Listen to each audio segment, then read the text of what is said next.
Véronique Geneste, alors c'est fini les régimes? Non, oui, c'est fini. Non, c'est jamais fini. Puis ça dépend un petit peu de l'âge et ce qu'on fait. Là, je suis en plein dedans. Là, j'essaye de perdre tout ce que j'ai pris. Véronique Geneste, alors vous êtes de retour au théâtre avec la pièce Portrait craché au Palais des Glaces à Paris. Vous interprétez Marie, c'est une mère célibataire qui est tombée enceinte de son ex, Philippe, il y a 25 ans, mais qui a choisi de ne rien lui dire en fait. Sauf que 25 ans plus tard, son fils Arthur, qui est donc leur fils, à tous les deux, va tomber amoureux de la fille de Philippe, qui est donc sa sœur en fait. Et sa demi-sœur, attention. Sa demi-sœur. Et la situation devient alors très compliquée à gérer pour la menteuse que vous êtes, parce qu'évidemment, toute l'équipe Rocco viennent des mensonges. Oui, enfin des mensonges qui sont... C'est pas une menteuse juste menteuse, c'est une menteuse parce que c'est la situation qui l'amène à mentir. Et en fait, je dirais qu'elle n'a pas choisi de faire cet enfant seule. Elle l'a fait seule parce qu'en fait, il y a eu une très grosse dispute au moment où elle a lui annoncé et que donc ils se sont séparés. Et en fait, elle ne lui a jamais dit. Donc quand elle le retrouve, quand même, l'amour est toujours là malgré tout 25 ans après, ce qu'elle va forcément essayer de cacher. Et donc, voilà, par blessure, il y a quand même beaucoup aussi de tendresse dans tout ça. Et c'est juste une menteuse, c'est quelqu'un qui enjolive la vérité et qui essaye de pas surtout avoir l'air d'être une pauvre fille éperdue d'amour, bloquée dans son histoire. Ce qui arrange bien quand même ses affaires, c'est qu'elle n'est pas la seule à avoir menti dans l'histoire. Elle n'est pas la seule à avoir menti. Oui, Philippe aussi ment un peu, oui. Enfin, il omet de dire certaines choses, voilà. Disons. Votre dernière pièce, Véronique Geneste, Plein la vue, c'était en 2012. Alors pourquoi vous avez attendu 3 ans pour remonter sur les planches? D'abord parce que quand je faisais Julie, c'était très compliqué de monter sur les planches. J'y montais cycliquement, mais j'avais jamais le temps vraiment de le faire. C'est-à-dire que j'espérais toujours... Je disais, allez, je tourne pas pendant 4 mois. Oui, d'accord. Puis finalement, on me remettait un épisode au milieu de tout ça.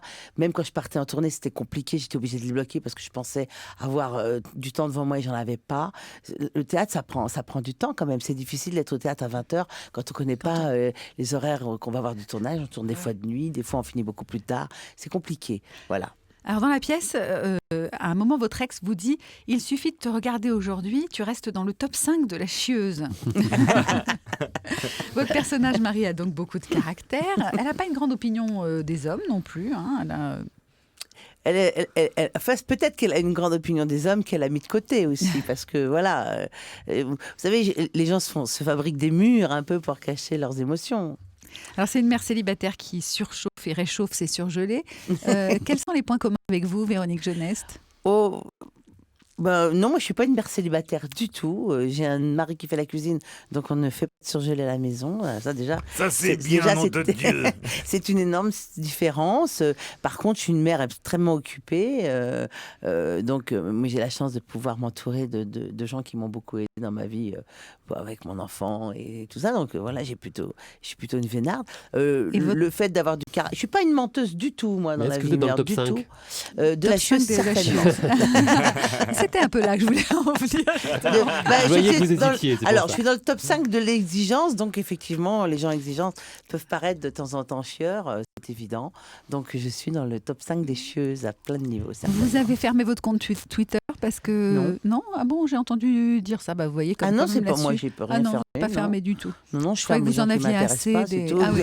Un truc bloqué qui est vachement bien, je trouve. Ouais. Donc, vous bloquez les gens qui les entendent, on est beaucoup plus tranquille. Vous êtes le portrait craché, puisque c'est le titre de la pièce. De qui, vous, Véronique Geneste? Oui, je dois être le portrait craché de mon père, on disait quand j'étais petite. Sauf que j'ai pas eu vraiment le temps de le voir puisqu'il a disparu quand j'avais 9 ans et demi. Donc, mais on finit par être le portrait craché de sa mère, toujours, parce que plus on grandit, plus on lui ressemble. Je dois être le portrait craché de ma mère. Vous étiez une enfant terrible? Vous vous êtes fait virer de pas mal d'écoles? J'étais une enfant terrible. En fait, j'étais justement quelqu'un qui avait du mal à pas dire la vérité et à pas dire ce qu'elle pensait tout haut. Elle aurait mieux fait souvent de se taire. Comme maintenant. Mais bon, comme toujours, ça n'a pas changé. Mais je n'en regrette rien, en fait, parce que c'est mon caractère, c'est comme ça. Et c'était jamais fait avec malice ni méchanceté. Donc, voilà, c'est comme ça, c'est moi. 22 ans de Julie Lescaut, Véronique Geneste, quand même. Hein. Donc, ça marque vraiment une carrière, d'abord. Vie, oui. Et une vie, voilà, une vie, vraiment. Ouais. Ça marque la télévision.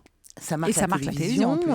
Ça marque une vie, c'est agréable. Ça m'a permis de faire énormément d'autres choses aussi, puisque j'ai produit et que j'ai fait beaucoup d'autres films très différents de Julie. Et puis aujourd'hui, ça me permet aussi de faire. On me fait confiance pour des très beaux rôles. D'ailleurs, j'en ai un qui va bientôt sortir. À la télévision à la aussi, télévision, oui. Oui. Vous allez être à l'affiche du téléfilm Dernier Amour, c'est ça, Ouais, avec Yvan Le Bolloc. Oui, avec Yvan Le Bolloc. Et là, j'ai appris qu'il sortait en Belgique, donc dans 3 semaines, un mois. Donc ça veut dire qu'en France, ça ne devrait plus trop tarder. Ça veut dire qu'il est prêt. Donc peut-être avril, peut-être mars, peut-être Quel est avril, votre personnage dans ce téléfilm je joue Dernier le rôle Amour de la diabolique de Nancy. Bah oui. La diabolique La de Nancy, diabolique. Simone Weber, et Yvan Le Bolloc joue Bernard Etier. Et en fait, on a pris l'histoire sous l'axe de l'histoire d'amour, de la grande histoire d'amour qu'elle aurait vécue avec Bernard Etier, de sa passion. En fait, c'était une femme passionnée. Vous avez envie de cinéma aujourd'hui, Véronique Jeunesse? On a toujours envie de cinéma. J'ai pas envie de cinéma pour faire n'importe quoi et pour faire des choses qui ne me plaisent pas. Mais j'ai des grandes envies de cinéma. Pourquoi? Parce que le cinéma, je pense que c'est quand même un support qui permet d'être un peu plus politiquement incorrect, c'est-à-dire de raconter des histoires d'une façon un peu plus profonde qu'à la télévision. On doit fédérer un grand nombre de gens et on est quand même très très restreint par les règles du CSA et par beaucoup de choses qu'on doit pour être tout public. Et quand même, l'essentiel, c'est être tout public. Mais cinéma, dans le sens raconter des grandes histoires, oui, mais ça viendra. Véronique Jeunesse, vous m'avez montré une photo d'un nourrisson sur votre téléphone portable. Vous êtes une toute jeune grand-mère? Une belle grand-mère. Ah, belle grand-mère. Oui, belle grand-mère, parce que c'est la fille de mon mari. D'accord. Voilà. Mais je suis pareil, je vais la câliner, la dorloter. Véronique Jeunesse, qui est votre invitée aujourd'hui et qu'on va câliner et dorloter, en particulier avec Allô les stars, puisque Patrice Thierry Garcia a des... C'est ça, c'est la grippe et la gastro, ça me fait toujours ça, j'inverse les prénoms. Grippe et gastro ensemble, c'est pas non, mais bien. les deux ça. s'appellent Thierry Garcia et Patrice Gascoin. Alors déjà, c'est deux gars, voilà.